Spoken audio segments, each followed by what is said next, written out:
दोस्तों नमस्कार। दोस्तों आपको एक विशेष जानकारी दे दें।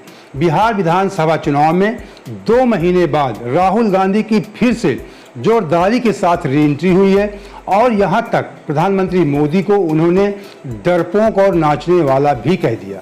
जैसा आप सब जानते हैं कि राहुल गांधी जी के निशाने पे सिर्फ मोदी जी रहते हैं।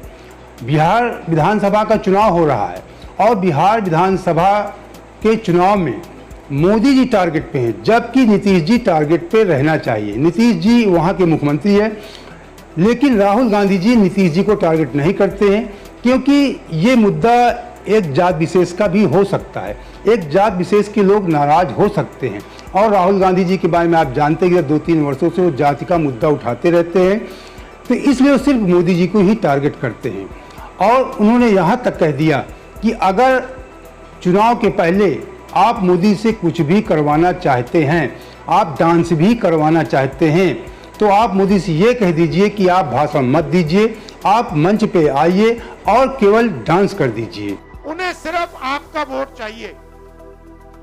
अगर आप कहोगे नरेंद्र मोदी जी आप ऐसा ड्रामा करो वोट के लिए, वो कर देंगे। जो भी करवाना है करवा लो। मैं कह रहा हूं आप उनको कहो कि देखो भैया हम आपको वोट देंगे, आप स्टेज पे आके नाच लो, वो नाच लेंगे। नाच लेंगे, कह रहा हूं आप कोशिश करो। मोदी जी आइए, स्टेज पे आइए, भाषण मत दीजिए, डांस कर दीजिए, हम आपको वोट देंगे, देखना कर देंगे। जो भी करवाना है करवा लो चुनाव से पहले। जो भी करवाना है चुनाव से पहले करवा लो। चुनाव के बाद नरेंद्र मोदी नहीं दिखाई देंगे। चुनाव के बाद नरेंद्र मोदी जी अंबानी जी की शादी में दिखाई देंगे। आपको बता दें कि राहुल गांधी यही नहीं रुके, उन्होंने प्रधानमंत्री मोदी को नौटंकीबाज भी कहा। उन्होंने कहा कि मोदी ने कहा है कि छठ के लिए यमुना में स्नान करेंगे। राहुल गांधी ने कहा कि मैंने पिछली बैठक में कहा था कि हम चुनाव के दौरान पीएम मोदी से कुछ भी करवा सकते हैं। उन्होंने एक नाटक का मंचन किया है और भारत की सच्चाई दिखाई है। यमुना में गंदा, अब यहीं पे नौटंकी वाली बात आती है कि क्यों उन्होंने प्रधानमंत्री मोदी को नौटंकी उन्होंने कहा कि एक उन्होंने मंचन, एक नाटक किया है, नौटंकी किया है और भारत की सच्चाई दिखाई। उन्होंने कहा यमुना में गंदा पानी है। राहुल गांधी ने कहा यमुना में गंदा पानी, अगर कोई इसे पीता तो वह बीमार हो जाएगा या मर जाएगा। लेकिन मोदी ने नाटक किया है, नौटंकी किया है। उन्होंने कहा कि एक छोटा सा तालाब खुदवाया जाता है, पीछे बनवाया जाता है और वो आपके, उन्होंने कहा कि तालाब बनाया और वो आपको चुनाव के लिए कुछ भी दिखा देंगे। पीछे से एक पाइप लगाया जाता है और इसमें साफ पानी डाला जाता है। समस्या यह हुई कि किसी ने पाइप की फोटो ले ली। उन्होंने कहा कि मोदी जी इसमें स्नान करने के लिए कह रहे हैं, स्नान करेंगे। तो एक तालाब खुदवाया गया, उसमें साफ पानी डाला गया और पाइप लगाया गया, पाइप की किसी ने फोटो ले लिया। ये राहुल गांधी ने मोदी जी पे आरोप लगाया। उन्होंने मतलब आज उन्होंने मोदी जी को नाचने वाला कहा, नौटंकीबाज कहा और डरपोक भी कहा। मोदी जी तो ट्रंप से डरते हैं। मोदी जी तो ट्रंप से डरते हैं। 50 बार, सुनो, 50 बार अमेरिका के राष्ट्रपति ने बोला है कि मैंने नरेंद्र मोदी को डराकर ऑपरेशन सिंदूर बंद कराया। 50 बार बोला है। नरेंद्र मोदी के मुंह से चू तक नहीं निकला। उनका अपमान हर रोज ट्रंप कर रहा है। हर रोज अलग अलग देश में जाके वो उसका अपमान कर रहा है। ट्रंप कहता है कि नरेंद्र मोदी में दम नहीं है। नरेंद्र मोदी को सामने, अपने सामने मैंने झुका दिया। नरेंद्र मोदी के मुंह से चू तक नहीं निकलती। नरेंद्र मोदी जी ने एक बार यह नहीं कहा कि डोनाल्ड ट्रंप उल्टी सीधी बात कर रहा है, झूठ बोल रहा है। ऐसा आदमी बिहार में विकास कभी नहीं ला सकता। हमारी सेना के बारे में बोल रहा है, हमारी वायु सेना के बारे में बोल रहा है और हमारे प्रधानमंत्री ये नहीं कह सकते हैं कि नहीं ये सच नहीं है, तुम झूठ बोल रहे हो। दम नहीं है। मैं चैलेंज करता हूं नरेंद्र मोदी को कि आज जब वो बिहार आए कह दें कि डोनाल्ड ट्रंप झूठ बोल रहा है। चैलेंज करता हूं, नहीं कर सकता, दम नहीं है। आपने वीडियो में देखा कि राहुल गांधी बार बार कह रहे हैं कि ट्रंप 50 बार कह चुका है कि मैंने ऑपरेशन सिंदूर के लिए मोदी को झुका दिया, डरा दिया। उन्होंने कहा कि 1971 में इंदिरा गांधी ने अमेरिका के राष्ट्रपति रिचर्ड निक्सन से कह दिया था कि हम तुमसे नहीं डरते। उन्होंने कहा प्रधानमंत्री ऐसा होना चाहिए। उन्होंने कहा कि आज भी ट्रंप ने कहा कि मैंने ऑपरेशन सिंदूर रुकवाया है, मैंने जो कहा वो मोदी जी ने कहा। उन्होंने चैलेंज किया, आपने देखा कि चैलेंज किया कि मोदी जी में अगर जरा भी हिम्मत है तो बिहार विधानसभा में चुनाव में आकर कह दें ट्रंप झूठ बोल रहा है और ट्रंप से मेरी कोई बात नहीं। खुदा खुलेआम चैलेंज मोदी जी को किया है। आपको बता दें कि दरभंगा के बाद फिर राहुल गांधी की रैली मुजफ्फरपुर के सकरा में हो रही थी, वहीं पे रैली, वहीं पे उन्होंने फिर मोदी जी के बारे में कहा कि आप मोदी जी से वोट के लिए कुछ भी करवा सकते हैं, वो वोट के लिए कुछ भी कर सकते हैं। आप मोदी से कहेंगे कि आपको हम वोट देंगे, आप यहाँ पे नाचिए तो वो नाचने लगेंगे। उन्होंने 2 बार दरभंगा में कहा कि भारतनाट्यम करेंगे, फिर उन्होंने मुजफ्फरपुर के सकरा में कहा कि आप मोदी से वोट देने का आपसे कह दीजिए कि हम आपको वोट देंगे, आप यहाँ नाचिए तो नाचने लगेंगे। और इसके बाद आप बता दें फिर इस पर भारतीय जनता पार्टी काफ़ी तीखी प्रतिक्रिया आई। भारतीय जनता पार्टी के प्रवक्ता सुधांशु त्रिवेदी ने राहुल गांधी के, उन्होंने कहा कि राहुल गांधी अपनी विदेश यात्राओं में भारत के बारे में गलत सूचना फैलाते हैं। आप बता दें अभी जब 2 महीने राहुल गांधी नहीं थे बिहार विधानसभा चुनाव में, जब उनकी भारत जोड़ो यात्रा 2 महीने पहले चल रही थी, वोटर अधिकार यात्रा, उसके बाद राहुल गांधी जी गायब हो गए थे। तो एनडीए की तरफ से आरोप लगाया था कि राहुल गांधी लापता हैं, विदेश चले गए, कहाँ चले गए, इनको ऐसे आरोप लग रहे थे। और पूरा देश से कह रहा था कि एक चुनाव का माहौल बनाने के बाद राहुल गांधी जी कहाँ गायब हो जाते हैं। ये वाकई कहने की बात है।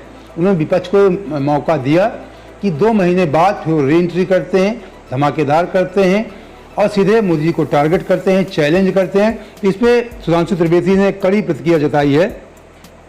उन्होंने कहा कि गलत भारत के बारे में गलत, विदेशों में गलत सूचना फैलाते हैं। और अब उन्होंने सबसे बड़े त्यौहार छठ पूजा के लिए गंदा पानी और ड्रामा जैसे अपमानजनक शब्दों का इस्तेमाल किया है। उन्होंने कहा कि राहुल गांधी ने आदत से मजबूर होकर हर व्यक्ति की आस्था पर हमला करते हैं। ये निंदनीय बयान दिया। उन्होंने कहा बिहार के लोग स्तब्ध और आक्रोशित हैं। यह पहली बार नहीं है। इससे पहले उन्होंने प्रयाग महाकुंभ के लिए गंदा पानी शब्द का इस्तेमाल किया था। उनका श्री राम जन्मभूमि उद्घाटन उनके लिए नाच गाना था और अब वह छठ महापर्व को ड्रामा कह रहे हैं। यह भारतीय और बिहारी संस्कृति के प्रति उनके अनादर की भावना को दर्शाता है। ये कड़ी प्रतिक्रिया भारतीय जनता पार्टी की तरफ से आई और तमाम नेताओं ने राहुल गांधी को लेकर इसके बारे में नाराजगी जताई। और आप बता दें कि अक्सर आप देखा करते हैं कि राहुल गांधी के भाषणों में अडानी अंबानी अक्सर आ जाते हैं। तो आज भी राहुल गांधी जी के भाषण में अडानी और अंबानी की एंट्री हो गई।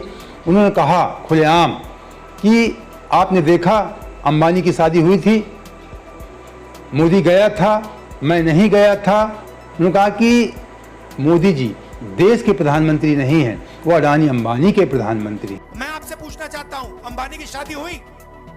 देखी आपने? देखी ना? नरेंद्र मोदी गया था, राहुल गांधी गया? क्यों नहीं? राहुल गांधी क्यों नहीं गया? नरेंद्र मोदी क्यों गया? बात आप समझिए। नरेंद्र मोदी जी उनका औजार है। आप मत सोचिए कि नरेंद्र मोदी जी आपके चुने हुए प्रधानमंत्री हैं। नहीं, नरेंद्र मोदी जी अंबानी अदानी के औजार हैं। वो उनके लिए रास्ता खोलते हैं। जीएसटी उनके लिए, नोटबंदी उनके लिए, 1 रुपए में जमीन, बिहार की जमीन उनके लिए, धारावी की जमीन उनके लिए। देश में शायद ही कोई ऐसा नेता होगा जो अपनी मेहनत पे खुद पानी फेर देता होगा, लेकिन राहुल गांधी जी ऐसे नेता हैं जो धमाकेदार एंट्री करते हैं और देश में एक चर्चा का विषय, चाहे लोकसभा चुनाव हो या किसी राज्य के विधानसभा चुनाव हो, चर्चा का विषय बनाते हैं। उसके बाद अपनी ही मेहनत पे वो पानी फेर देते हैं। अभी आपने देखा कि 2 महीने पहले सितंबर में उन्होंने वोटर अधिकार यात्रा निकाली और पूरे देश में वोट चोर गद्दी छोड़ का नारा चलन में आ गया। बच्चा बच्चा कहने लगा था और सोशल मीडिया में ट्रेंड कर रहा था, वोट चोर गद्दी छोड़। लेकिन उस मतलब इतना बड़ा बिहार विधानसभा चुनाव था, पूरा माहौल बनाया, लोग जागरूक हुए, केवल बिहार के ही नहीं पूरे देश के लोग इसके प्रति, वोट के प्रति जागरूकता लोगों में आई। लेकिन यात्रा खत्म होने के बाद राहुल गांधी कहाँ चले जाते हैं किसी को जानकारी नहीं रहती है। इसलिए एनडीए आरोप लगाता है कि लापता राहुल गांधी। और 2 महीने बाद फिर जब उनकी मेहनत को लोग भूल चुके, उसके बाद फिर वो रीएंट्री करते हैं जोरदार तरीके से। चुनाव करीब है और इसी बीच 2 महीने में एनडीए ने उन्होंने चुनावी माहौल बनाया और एनडीए ने उसको अपने ढंग से उसको कैश कराने का प्रयास किया। लोग जागरूक हुए चुनाव के प्रति, लोग सजग हो गए और फिर उल्टा उनकी ही मेहनत जो उन्होंने किया था, एनडीए ने उनके ऊपर लांछन लगा के वोटरों को अपनी ओर आकर्षित करने का प्रयास किया। तो राहुल गांधी मेहनत करते हैं और अपनी मेहनत पे पानी फेर देते हैं। अब 2 महीने बाद आए हैं, आज 29 तारीख है। पहले चरण का चुनाव 6 नवंबर को, दूसरे चरण का चुनाव 11 नवंबर को है। 1 हफ्ते बाद चुनाव है। अब आपने 2 महीने पहले प्रचार शुरू किया था, अगर उसी सक्रियता को आप बनाए रखते तो आपको बता दें इस बार पूरा बिहार विधानसभा में सत्ता परिवर्तन का लोगों का मूड था। अब क्या होता है तो भविष्य बताएगा, लेकिन पहले सत्ता परिवर्तन का लोगों का मूड बन चुका था। अगर राहुल गांधी इसी प्रकार मेहनत करते रहते तेजस्वी के साथ लगातार, तो बिहार विधानसभा चुनाव में उनकी जीत हासिल हो सकती थी, एनडीए सत्ता से बेदखल हो सकता था। लेकिन 2 महीने बाद वो गायब हो जाते हैं। अब 2 महीने में काफ़ी, आप जानते हैं चुनाव पल पल बदलता है, प्रतिदिन बदलता है। 2 महीने में काफ़ी परिवर्तन बिहार विधानसभा के चुनाव प्रचार में हो चुका है। अब 1 हफ्ते बाद वोटिंग होनी है। 1 हफ्ते बाद आप आते हैं और अपनी एंट्री दिखाने का प्रयास करते हैं कि मैं बहुत सक्रिय आदमी हूँ, मैं डरपोक नहीं हूँ। मोदी जी को डरपोक साबित करने का प्रयास करते हैं और नीतीश जी को टारगेट नहीं करते। मैंने शुरू में कहा कि ये जात का मामला है, तो एक जात विशेष उनसे नाराज न हो जाए, इसलिए नीतीश जी को टारगेट नहीं कर रहे हैं, सिर्फ मोदी जी को टारगेट कर रहे हैं, प्रधानमंत्री को। क्योंकि कोई भी चुनाव होता हो प्रधानमंत्री को ही टारगेट किया करते हैं। और यूपी और बिहार में प्रधानमंत्री जी को जाति है, वो बहुत ज़्यादा बहुसंख्यक नहीं है, लेकिन नीतीश जी की जो जाति है यूपी बिहार में बहुसंख्यक है, काफ़ी मात्रा में है। तो इसलिए वो नीतीश जी पे ज़्यादा सख्त वार नहीं करते। आप इस बात को गौर करना। अभी चुनाव प्रचार चलेगा, लेकिन वो सिर्फ और सिर्फ मोदी जी को ही टारगेट करते रहते हैं। क्योंकि उसका एक कारण और है, बिहार में भारतीय जनता पार्टी का कोई सीएम फेस चेहरा नहीं है। एनडीए में 2 प्रमुख दल हैं, जेडीयू जनता दल यूनाइटेड, नीतीश जी की पार्टी, और भारतीय जनता पार्टी। जेडीयू के खुद नीतीश जी हैं चेहरा फेस, और भारतीय जनता पार्टी की तरफ से प्रमुख चेहरा मोदी जी हैं। मोदी जी और नीतीश जी के चेहरे पे चुनाव लड़ा जा रहा है, तो वाजिब है कि मोदी जी और नीतीश जी को टारगेट करेंगे। लेकिन सिर्फ वो मोदी जी को ही ज़्यादा टारगेट करते हैं, नीतीश जी को इतना नहीं करते हैं। ये एक जात विशेष का मामला है, इस पर आप गौर करना मेरी बात पे। दोस्तों, अगर इसी प्रकार की निष्पक्ष खबरों के साथ आप हमारे साथ जुड़े रहना चाहते हैं तो हमारे चैनल सब्सक्राइब कर लीजिए। वीडियो अच्छा लगा तो लाइक और दोस्तों को शेयर भी कर देना। जय हिंद, जय भारत।